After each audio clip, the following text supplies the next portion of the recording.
देख रहे हैं डार्क फाइल्स। तो चलिए बढ़ते हैं आज की इस कहानी की ओर। राजस्थान का वो हॉस्पिटल पिछले 10 सालों से बंद पड़ा हुआ है। इस हॉस्पिटल के बंद होने का कारण ये बताते हैं कि 10 साल पहले इस हॉस्पिटल में डॉक्टर सागर रहा करते थे। वो इस हॉस्पिटल के एक सीनियर डॉक्टर थे। पर एक दिन जब डॉक्टर सागर हॉस्पिटल की छत पर टहल रहे थे, तब कुछ लोगों ने डॉक्टर सागर को मारकर पानी की टंकी में डाल दिया था। और उनकी मौत होने के कुछ दिनों बाद से ही इस हॉस्पिटल में हॉरर एक्टिविटीज़ होने लगी। और उसके बाद हॉस्पिटल में कई लोगों की लाशें छत पर पड़ी मिलती। और कभी कभी तो खुद डॉक्टर सागर कई लोगों ने भी उन्हें हॉस्पिटल में घूमते देखा था, जिसके बाद इस हॉस्पिटल को बंद करना पड़ा था। और आज भी उस हॉस्पिटल में कोई नहीं जाता। सूरज और अखिलेश आज ही इस हॉस्पिटल के बगल वाले होटल में रहने को आए थे। पूरा दिन घूमने के बाद जब दोनों होटल वापस आ रहे थे, तब सूरज की नज़र उस हॉस्पिटल में पड़ी। सूरज ने अखिलेश को हॉस्पिटल दिखाते हुए कहा, अरे भाई, ये हॉस्पिटल बंद क्यों पड़ा है? ऐसा लग रहा है जैसे कई सालों से बंद पड़ा हो। सूरज की बात सुन अखिलेश बोला, मुझे क्या पता भाई, मैं भी तो तेरे साथ यहाँ पहली बार ही आया हूँ। यही सब बातें करते हुए दोनों अपने होटल में पहुँच जाते हैं। वहाँ पहुँचते ही सूरज ने एक आदमी से पूछा, अरे भैया, वो बगल वाला हॉस्पिटल बंद क्यों पड़ा है? सूरज की बात सुनकर वो आदमी बोला, क्योंकि वो एक भूतिया हॉस्पिटल है। उस आदमी की बात सुनकर सूरज बोला, अरे भाई जी, मजाक मत करो, कुछ सही में पता हो तो बताओ, वरना छोड़ो। सूरज की ऐसी बातें सुनकर वो आदमी इस बार थोड़ा दांत पीसते हुए बोलता है, अगर मेरी बात माननी है तो मानो, और नहीं माननी तो खुद जाकर देख लो। इतना बोलकर वो आदमी वहां से चला जाता है। उसके जाते ही अखिलेश सूरज से बोलता है, अरे तू भी कहाँ इस पागल की बातों में आ रहा है? पर सूरज तो जैसे अब उस हॉस्पिटल में जाने का मन बना बैठा था, इसलिए वो अखिलेश को बोलता है, यार एक बार देख कर आने में क्या जाता है, चल आज रात देख कर आते हैं। वो आदमी सच बोल रहा था या झूठ? अखिलेश सूरज की ऐसी पागलों भरी बातें सुनकर सूरज को समझाते हुए बोलता है, तू पागल तो नहीं हो गया है? और वैसे भी हमें क्या मिलेगा उस आदमी को झूठा साबित करके?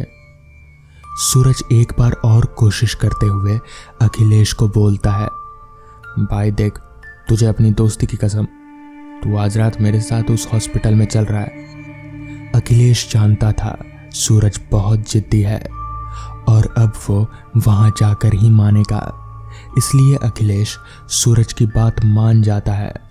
और दोनों रात के करीब 12:15 बजे के आसपास उस हॉस्पिटल में जाने का प्लान बनाते हैं। रात के 12 बजने का इंतज़ार करने लगते हैं और जैसे ही घड़ी में रात के 12:30 बजते हैं, दोनों उस हॉस्पिटल में जाने लगते हैं। वहां पहुंचकर हॉस्पिटल के गेट का ताला तोड़कर अंदर चले जाते हैं। अंदर जाने के बाद दोनों एक एक कर हॉस्पिटल में हर जगह देखने लगते हैं कि कुछ तो भूतिया हो, पर उन्हें सिवाय धूल के वहां और कुछ भी नहीं दिखता। अभी अखिलेश सूरज से बोलता है, भाई मुझे तो इस हॉस्पिटल में कुछ भी भूतिया जैसा नहीं दिख रहा है, चल यार अब होटल चलते हैं, फालतू में अपना टाइम वेस्ट हो रहा है। सूरज के पास उसकी बातों का कोई जवाब नहीं था, इसलिए वो भी बोलता है, चल यार, मुझे भी लगता है यहाँ ऐसा वैसा कुछ है नहीं। इतना बोलकर दोनों बाहर जाने लगते हैं। तभी उनके पीछे से किसी की आवाज़ आती है, कौन हो तुम? और तुम? आवाज़ सुनकर जैसे ही सूरज और अखिलेश अपने पीछे मुड़े तो उनके होश उड़ गए। उनके रगों में बहता खून जम सा गया, क्योंकि उन दोनों ने देखा उनके सामने एक बड़ा ही भयानक सा आदमी खड़ा था। क्योंकि उस आदमी का सर कटा हुआ था और उसने अपने सर को अपने हाथों में पकड़ रखा था। उस आदमी को देखकर सूरज डरते डरते बोलता है, कौन हो तुम? सूरज के इतना बोलते ही वो आदमी पहले जो सर उसने अपने हाथों में पकड़ रखा था उसे उसने अपने गर्दन पर रखा और अपनी भयानक सी आवाज में कहा, मैं डॉक्टर सागर हूं और तुम मेरे पेशेंट। इतना बोलकर वो सूरज और अखिलेश के हाथ पकड़ लेता है और घसीटता हुआ अपने साथ ले जाने लगता है। डॉक्टर सागर उन दोनों को अपने साथ ऑपरेशन थिएटर में ले जाते हैं। पहले तो वो अखिलेश को एक कुर्सी में बांध देता है, उसके बाद सूरज को ऑपरेशन थिएटर के बेड पर लेटा देता है और कैंची से उसका पैर काटने लगता है और काटते काटते सूरज के दोनों पैरों को अलग करके रख देता है। सूरज दर्द से तड़प और चिल्ला रहा था, पर डॉक्टर सागर पर उसका कोई असर नहीं हो रहा था।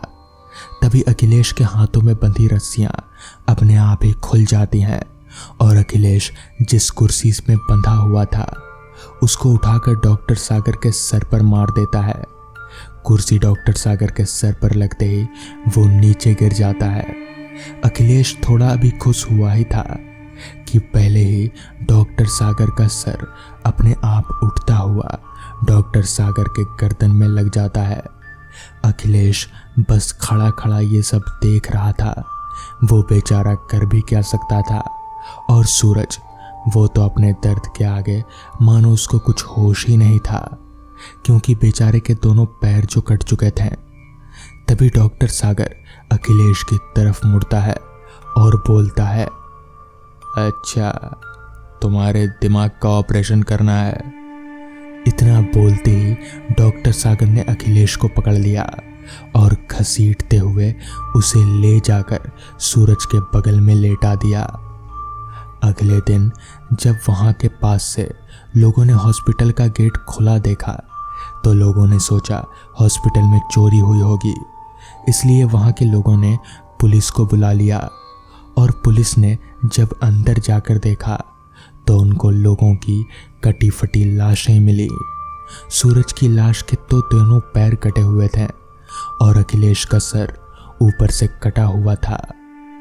डॉक्टर सागर तो मर गए थे, लेकिन वो अब भी लोगों का ऑपरेशन कर रहे हैं। और जो भी आज तक उस हॉस्पिटल में गया वो कभी वापस नहीं लौटा। तो दोस्तों, क्या आप उस हॉस्पिटल में जाना चाहेंगे? तो दोस्तों, ये थी आज की कहानी। अगर आपको ये कहानी पसंद आई हो तो चैनल को सब्सक्राइब कर लें। तो मैं आपका दोस्त आर्यन जल्द ही मिलूंगा आपसे ऐसी ही एक कहानी के साथ।